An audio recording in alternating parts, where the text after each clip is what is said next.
आजिर भिडियोटी kidney stone विषय अच्छी।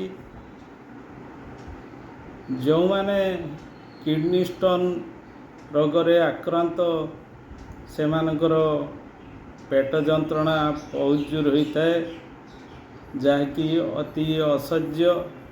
ता द्वारा से माने बहु पेन किलर मध्य नहीं थांती एवं शेष ऑपरेशन हवा को बाध्य होती।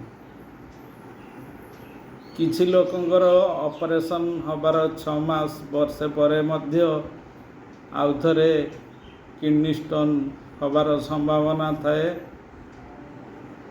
तेणु किडनी स्टोन को संपूर्ण ठीक करिया पाई बास किडनी स्टोन लु संपूर्ण मुक्त होगा पाई आपण माने होमियोपैथी औषध चालू रखंतु। ता सहित कोलथ को पानी रे भिजई प्रतिदिन ता पानी की पियंतु। यह आपण को किडनी स्टोन रु संपूर्ण मुक्ति होबारे सहाय्य करिवो। एथिरे तिळे मध्य संदेह नहीं।